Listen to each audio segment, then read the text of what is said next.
এটা আমাদের ভিতরে আনতে হবে যে আমরা এটা করবই। ইনশাআল্লাহ এখানে এসেছি, কিছু কথা শুনলে এগুলো মানার চেষ্টা করবো ইনশাআল্লাহ। আল্লাহ রাব্বুল আলামিন আমাদেরকে জ্ঞান দিয়েছেন, বুদ্ধি দিয়েছেন, বিবেক দিয়েছেন, নলেজ দিয়েছেন। আমাদেরকে ভালো মন্দ বোঝার পার্থক্য করার জন্য আল্লাহ রাব্বুল আলামিন আমাদেরকে নলেজ দিয়েছেন, জ্ঞান দিয়েছেন। আপনি আমি বুঝি আমি কি করলে আমার জন্য ভালো হবে, আমি কি করলে আমার জন্য খারাপ হবে, আমি কি করলে আমার পরিবারের জন্য ভালো হবে, আমি কি করলে আমার পরিবারের জন্য মঙ্গল হবে, ভালো হবে, আমি কি করলে আমার আত্মীয় স্বজনের জন্য ভালো হবে, আমি কি করলে আমার আত্মীয় স্বজনের জন্য খারাপ হবে, আমি কি করলে আমাদের মহল্লা যে রয়েছে এদের জন্য ভালো হবে, আমি কি করলে এই মহল্লার জন্য খারাপ হবে। এগুলো আল্লাহ রাব্বুল আলামিন পৃথিবীর জমিনের ভিতরে যত মানুষ রয়েছে, যত ইনসান রয়েছে, এদেরকে আকল দিয়েছেন, বুদ্ধি দিয়েছেন, বিবেক দিয়েছেন এগুলো বাছাই করার জন্য। এর বাহিরেও আল্লাহ রাব্বুল আলামিন মানুষদেরকে এমন একটি বস্তু দিয়েছেন, এমন একটি শক্তি দিয়েছেন যার দ্বারাই মানুষের জন্য ঝগড়া বাজিয়ে দেওয়া যায়, যার দ্বারাই একজন মানুষ আরেকজন মানুষের সঙ্গে ঝগড়া বাজিয়ে দেওয়া যায়, যার দ্বারাই একজন স্ত্রী এবং স্বামীর সঙ্গে ঝগড়া বাজিয়ে দেওয়া যায়। যে বস্তুর দ্বারাই, যে শক্তির দ্বারাই স্ত্রী এবং স্বামীকে একত্রিত করা যায়, যে বস্তুর দ্বারা এক দেশের সাথে অন্য দেশকে যুদ্ধ বাজিয়ে দেওয়া যায়, যে বস্তুর দ্বারা আমরা জান্নাতেও যেতে পারি, যে বস্তুর দ্বারা আমরা জাহান্নামেও যেতে পারি, সেটা হচ্ছে আমাদের এই জবান, আমাদের জিহ্বা, আমাদের জিহ্বা, আমাদের জবান। কত ভয়াবহ আল্লাহ রাব্বুল আলামিন শক্তি দিয়েছেন, এর দ্বারা আমরা জান্নাতে যেতে পারবো, এর দ্বারা আমরা জাহান্নামে যেতে পারবো। প্রিয় একটি অনুরোধ করছি, বক্তব্য শ্রবণ করবেন ভালো করে। যদি ভালো করে শ্রবণ করতে না পারেন তাহলে মূল অংশ ছেড়ে দিতে পারেন। সেজন্য আপনাদের অনুরোধ রইল যে আপনারা বক্তব্যটা ভালো করে শ্রবণ করবেন। এদিকে লক্ষ্য করুন, আল্লাহ রাব্বুল আলামিন পৃথিবীর জমিনের ভিতরে মানুষদেরকে যে এই জ্ঞান, বুদ্ধি এবং আরেকটি শক্তি দান করেছেন জিহ্বা। এই জিহ্বার দ্বারা মানুষ যদি অশ্লীল কথা বলে, মানুষ যদি ভালো কথা বলে, তাহলে কি হবে? পৃথিবীর জমিনের ভিতরে মানুষদেরকে আমরা আমাদের এই জবান দিয়ে যদি ভালো কিছু বলি, আমরা এই জবান দিয়ে খারাপ কিছু বলি, তবু আল্লাহ রাব্বুল আলামিন লিখে রাখবেন। আল্লাহ রাব্বুল আলামিন কি করবেন? আল্লাহ রাব্বুল আলামিন লিখে রাখবেন যে তুমি এই খারাপ কথা বলেছো, এই খারাপ কাজটা করেছো, এই ভালো কথা বলেছো, এই খারাপ কাজটা করেছো, এই ভালো কাজটা করেছো, এরকম করে লিখে রাখবেন।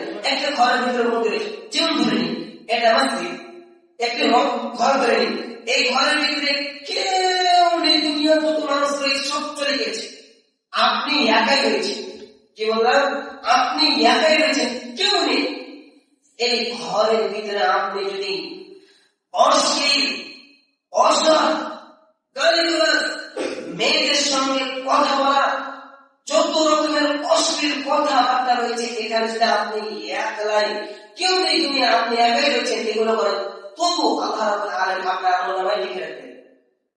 এই বন্দি ঘরের ভিতরে আপনি যদি ভালো কথা বলেন, নসিহত করেন, ভালো কথা বলেন, কোরআন তেলাওয়াত করেন, কেউ নেই দুনিয়া, আপনি একাই রয়েছেন, আপনি একাই রয়েছেন, তবু আল্লাহ রাব্বুল আলামিন আপনার আমলনামায় লিখে রাখবেন। কারণ আল্লাহ রাব্বুল আলামিন আলিম, আমরা আল্লাহ রাব্বুল আলামিন জানেন আপনি কি করছেন। এমনকি একটি অন্ধকারের ভিতরে একটি কালো পাথরের ভিতরে একটি কালো পিঁপড়া যদি থাকে, ওই কালো পিঁপড়া কোথা দিয়ে যাচ্ছে, কি করছে, এটাও জানে আল্লাহ রাব্বুল আলামিন আলিম। অতএব আমাদেরকে এর দ্বারা বোঝা যায় যে আমাদেরকে আমরা যা করবো, আমরা যা বলবো, আমরা যা করবো, আমাদের ভেবে চিন্তা, আমাদের আল্লাহ রাব্বুল আলামিন আকল দিয়েছেন, বুদ্ধি দিয়েছেন, এই আকলের দ্বারা, এই বুদ্ধির দ্বারা আমাদের কি করতে হবে? কথা বলতে হবে, আমাদের কি করতে হবে? কাজ কাম করতে হবে। সেজন্য আল্লাহ রাব্বুল আলামিন বলেন ইনকারে 10 এবং 12 নম্বর আয়াতে, ওয়া ইন্না আলাইকুম লাহাফিজিন কিরামান কাতিবিন ইয়ালামুনা মা তাফআলুন। রাসূলুল্লাহ দেখুন কি বলছেন, আল্লাহ রাব্বুল আলামিন পৃথিবীর জমিনের ভিতরে যত মানুষ আছে, আমার হোক আপনার যারই হোক না, আল্লাহ রাব্বুল আলামিন কি করেছেন? 2 জন করে প্রহরী নিযুক্ত করে দিয়েছে। কজন? দুজন। দুজনকে, একজন মুনকার একজন নাকির, একজন মুনকার এবং একজন নাকির। প্রিয়সুতমন্ত্রী, এই মুনকার এবং নাকির যে আমাদের উপরে যে রয়েছে, লেখার জন্য আমরা কি করে দুনিয়ার ভিতরে ভালো কিছু করি না খারাপ কিছু করি, ভালো কথা বলি না খারাপ কথা বলি, এগুলো লেখার জন্য আল্লাহ রাব্বুল আলামিন আমাদের উপরে নিযুক্ত করে দিয়েছে দুটো ভয়। তাহলে আমাদেরকে কি করতে হবে? আমাদের ভালো কথা বলতে হবে। সেজন্য আল্লাহ রাব্বুল আলামিন সূরাতুল বাকারার 13 নম্বর আয়াতে বললেন, ওয়াকুল লিন-নাসি হুসনা, পৃথিবীর মানুষ তোমরা জেনে নাও, যখন তুমি অন্যজনের সাথে কথা বলবে, তোমার মোকাবিলা রাখবে, তোমার সামনে দিয়ে রাখবে, তুমি তাকে ভালো কথা বলো, উত্তম কথা বলো, তার সাথে ভালো ব্যবহার করো। কিন্তু আছে আমাদের সমাজে কি হচ্ছে? বিশেষ করে যুবক ভাইদের মধ্যে এই এখন যা অত্যাচার চেনা হচ্ছে, বিশেষ করে যুবক ভাইদের মধ্যে, সেটা কি? সেটা হচ্ছে গালিগালাজ, অশ্লীল কথা বলা, গালিগালাজ করা। যুবক ভাইদের লক্ষ্য করো, তোমার ফ্রেন্ড যে রয়েছে, সাথী যে রয়েছে, দোস্ত যে রয়েছে, সে তার সাথে কথা বলতে গালিগালাজ দিয়ে কথা বলো, তার সাথে ছোট্ট একদিনে তর্ক করে গালিগালাজ দিয়ে কথা বলো, তার মাকে গালি দাও, তার বাবাকে গালি দাও, এটা ঠিক নয়। আল্লাহ সাল্লাল্লাহু আলাইহি ওয়াসাল্লাম কঠিন ভাবে বলেছেন, আব্দুল্লাহ ইবনে উমর রাদিয়াল্লাহু তাআলা আনহু বলেন, নবী করিম সাল্লাল্লাহু আলাইহি ওয়াসাল্লাম বলেছেন, মান আকবারাল কিবারি আইয়াসুবা উজলু ওয়ালিদাইহি।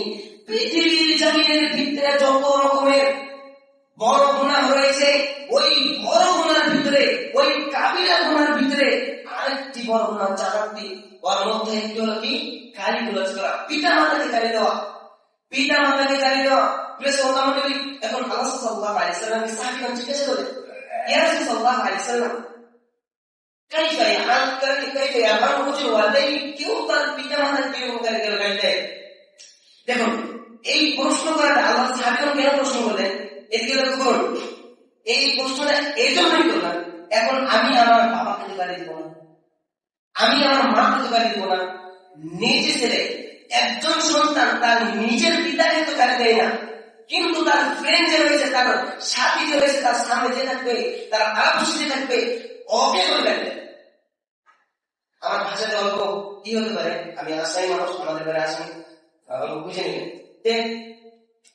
ওকে যে রয়েছে, অর্থাৎ আপনার সামনে যে থাকবে, আপনার সামনে ওকে গালি দেবে, আর বাবা গালি দেবে, নিজের বাবাকে গালি দেবে না। সেজন্য আল্লাহ সাল্লাল্লাহু আলাইহি ওয়াসাল্লামকে সাহাবীগণ জিজ্ঞাসা করলেন, ইয়া রাসূলুল্লাহ, কাইফা ইয়ারহামু রাজুলু ওয়ালিদাইহি, কেউ তার পিতা মাতাকে কিরকম গালি দেয়? এরকম বলেন আল্লাহ সাল্লাল্লাহু আলাইহি ওয়াসাল্লাম, সাহাবীগণ বললেন, কেউ তার পিতা মাতাকে কিরকম গালি দেয়? তখন আল্লাহ সাল্লাল্লাহু আলাইহি ওয়াসাল্লাম তার সাহাবীদেরকে, যারা সামনে, যারা উম্মত রয়েছেন, তাদেরকে বললেন, হে আমার সাহাবীরা, তোমরা শুনে রাখো, হে আমার উম্মতরা, তোমরা শুনে রাখো, কেউ তার পিতাকে এরকম করে গালি দেয় যে আইয়াসুবা আবা হুজুরে আইয়াসুবা আবাহু, যখন তার সামনে যে থাকবে, কেউ যদি অন্য পিতা গালি দেয়, তুমি যদি তোমার ফ্রেন্ডের পিতা গালি দাও, তুমি যদি তোমার দোস্তের পিতা গালি দাও, তুমি যদি তোমার ভাইয়ের পিতা গালি দাও, তুমি যদি তোমার সাথী যে রয়েছে ওর বাপকে গালি দাও, তাহলে ওটা আমার বাপের লাগবে না, ওটা তোমার। তারপর বললেন, তুমি যখন অন্যের মাকে গালি দিবে, অন্যের মাথা গালি দেবে, তখন ওটা অন্যের মাথাকে নয়, নিজের মাথাকে গালি দেওয়া। তাহলে এই হাদিসের দ্বারা, এই হাদিসটা আল্লাহ সাল্লাল্লাহু আলাইহি ওয়াসাল্লাম কি বুঝাতে দিলেন? দেখুন, এই হাদিসটা আল্লাহ সাল্লাল্লাহু আলাইহি ওয়াসাল্লাম আমাদেরকে এটাই বুঝাতে দিলেন যে তুমি যখন অন্য পিতাকে গালি দেবে, ওটা অন্য পিতা লাগবে না, ওটা তোমার পিতাকে লাগবে। তুমি যখন অন্য মাকে লাগবে, ওটা অন্য মাকে লাগবে না, ওটা তোমার মাকে লাগবে। তাহলে এই যে আগে যেমন আল্লাহ সাল্লাল্লাহু আলাইহি ওয়াসাল্লাম পৃথিবীর জমিনের ভিতরে সবচেয়ে বড় মহাপাপের ভিতরে আরেকটি হচ্ছে পিতা মাতাকে গালি দেওয়া। তাহলে কিন্তু অন্য পিতাকে যদি গালি, তাহলে নিজের পিতাকে গালি দেওয়া হয়, তাহলে নিজের পিতাকে গালি দিল না, অবশ্যই নিজের পিতাকে গালি দিল না, অবশ্যই। তাহলে এই গালি দেওয়ার কারণে তার আমল নামায় এই যে জবান নিয়ে যেটা গালি দিল, এই জবানের মাধ্যমে সবচেয়ে বড় আমল নামায় দিল। তাহলে বলুন, অতএব আমাদেরকে এই গালিগালাজ থেকে বিরত থাকতে হবে। সেজন্য আল্লাহ সাল্লাল্লাহু আলাইহি ওয়াসাল্লাম বললেন, মান কানা ইউমিনু বিল্লাহি ওয়াল ইয়াউমিল আখির ফালইয়াকুল খায়রান আও লিয়াসমুত। পৃথিবীর মানুষ, তুমি শুনে রাখো, তুমি যদি আল্লাহ রাব্বুল আলামিনের প্রতি ঈমান এনে রাখো এবং নবী করিম সাল্লাল্লাহু এবং আখিরাতের প্রতি ঈমান এনে রাখো, তাহলে তুমি মানুষের সাথে যখন কথা বলবে, ফালইয়াকুল খায়রান, ভালো কথা বলো, উত্তম কথা বলো, মানুষকে নসিহত করো, মানুষকে ভালো কথা বলো, মানুষকে সৎ পরামর্শ দাও।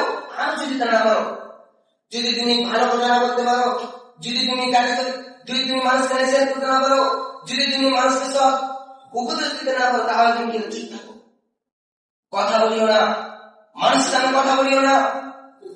যদি তুমি এগুলো না করো তাহলে তুমি কথা বলিও না। আল্লাহ সাল্লাল্লাহু আলাইহি ওয়াসাল্লাম এরকম করে বলে। কিন্তু আজকে আমাদের সমাজে কি দেখা যাচ্ছে, চার আড্ডা করে যে দুজন মুরব্বী এরকম একটি বস্তু যার দ্বারা মানুষের সঙ্গে একজন মানুষ অন্য মানুষের সঙ্গে ঝগড়া ফাসাদ বাজিয়ে দেওয়া যায়। সেটাকে যেমন ধরে নিন, আমার কথা আপনাকে বললো যে মাহমুদ এটা করেছে ওটা করেছে, আর তোমার কথা এটা বললো ওটা বললো, আবার আপনার কথা এসে আমাকে বললো যে মাহমুদ ভাই তোমার কথা আব্দুর রহমান ভাই এটা বললো ওটা বললো, এরকম বলা। বুঝতে পেরেছি? বুঝতে পেলাম। অর্থাৎ একজনের কথা অন্যজনকে বলা, ওর কথা একে বলা, আমার কথা ওকে বলবো, ওর কথা আমাকে বলবে, এরকম বলে বলে দুজনের ভিতরে ফাসাদ ঝগড়া শত্রুতা বাজিয়ে দিবে। এটা এই কথা চুগলখোর। আর চুগলখোরের বিষয়ে আল্লাহ সাল্লাল্লাহু আলাইহি ওয়াসাল্লাম বলেছেন, হে পৃথিবীর মানুষ তুমি শুনে রাখো, আল্লাহ সাল্লাল্লাহু আলাইহি ওয়াসাল্লাম বললেন, লা ইয়াদখুলুল জান্নাতা নাম্মাম, যারা চুগলখড়ি করে, যারা একজন কথা অন্যজনকে বলে, যারা এক কথা ওকে বলে, ওর কথা একে বলে, তারা জান্নাতে যাবে না। লা ইয়াদখুলুল জান্নাত, এটা আমি মাহমুদের কথা নয়। আল্লাহ সাল্লাল্লাহু আলাইহি ওয়াসাল্লাম আজ থেকে 1450 বছর আগে বলে গিয়েছেন, এটা আমার কথা নয়। লা ইয়াদখুলুল জান্নাতা নাম্মাম, তারা জান্নাত যাবে না যে ব্যক্তি চুগলখড়ি করবে, সে হোক না বিজনেসম্যান, সে হোক না শিক্ষক, সে হোক না মুআল্লিম, সে হোক না বড় স্টুডেন্ট, সে হোক না কালিয়াচরের যত সবচেয়ে উন্নত মানের একজন বিজনেসম্যান, সে হোক না কালিয়াচরের সবচেয়ে নিম্নতম একজন বিজনেসম্যান, সে হোক না এই নারায়ণপুরের সবচেয়ে বড় মানুষ, সে হোক না এই নারায়ণপুরের সবচেয়ে ছোট মানুষ, যে ব্যক্তি চুগলখড়ি করবে লা ইয়াদখুলুল জান্নাত, আল্লাহ সাল্লাল্লাহু আলাইহি ওয়াসাল্লাম বলেন যে জান্নাতে যাবে না, সে জান্নাতে যাবে না। অতএব আমাদেরকে এই মানুষের সঙ্গে একজন কথা অন্যজনকে বলা, একজন অন্য কথা বলা, আমার কথা বলা, এগুলো থেকে বেঁচে থাকতে হবে। না হলে আমাদের জন্য জান্নাত আল্লাহ সাল্লাল্লাহু আলাইহি ওয়াসাল্লাম বললেন যে হারাম করে দিয়েছে, আমরা জান্নাতে যেতে পারবো না। দেখুন এই চুগলখড়ির বিষয়ে, এই চুগলখড়ির বিষয়ে আল্লাহ সাল্লাল্লাহু আলাইহি ওয়াসাল্লাম এক কবর শাস্তির বিষয়ে বলেন। একসময় আল্লাহ সাল্লাল্লাহু আলাইহি ওয়াসাল্লাম দুটি কবরে বসে গেলেন। কয়টি? দুটি কবরে বসে গেলেন। দুটি কবরে বসে যাওয়ার পর আল্লাহ সাল্লাল্লাহু আলাইহি ওয়াসাল্লাম ওই কবরকে দেখলেন এবং বললেন, ইন্নামা ইউআযযিবানি ওয়া মা ইউআযযিবানি ফি কবরিন, ওই দুটি যে কবর দেখছো, ওই দুটি কবর যে দেখছো, এই কবরের ভিতরে, এই দুটি কবরের ভিতরে অনেক অনেক অনেক আযাব হচ্ছে, অনেক অনেক অনেক শাস্তি হচ্ছে। আল্লাহ সাল্লাল্লাহু আলাইহি ওয়াসাল্লাম বললেন, এই দুজন যে কবর আছে, দুজনের ভিতরে দুটো কবরের ভিতরে দুটো মানুষ রয়েছে, দুটো মানুষ আলাদা আলাদা অন্য পাপ করেছে। এই দুটো পাপ যে রয়েছে, এই দুটো পাপ আল্লাহ সাল্লাল্লাহু আলাইহি ওয়াসাল্লাম বলেন মানুষের নিকট, অর্থাৎ আমাদের নিকট এমন কেউ দুজন পাপ করেছে যেটা আমাদের নিকট কোনো পাপ নয়, যেটা আমরা পাপ মনে করি না, যেটা আমাদের নিকট গুনাহই নয়, আমরা এটা মনে করি না, ছোট পাপ বলে মনে করি না। সেটা কি? সেটা হচ্ছে ইন্নামা আহাদুহুমা ফাকানা ইয়ামশি বিন-নামিম, এই দুটোর মধ্যে একটি হচ্ছে তারা চুগলখড়ি করে, একজনের কথা অন্যজনকে লাগিয়ে দেয়।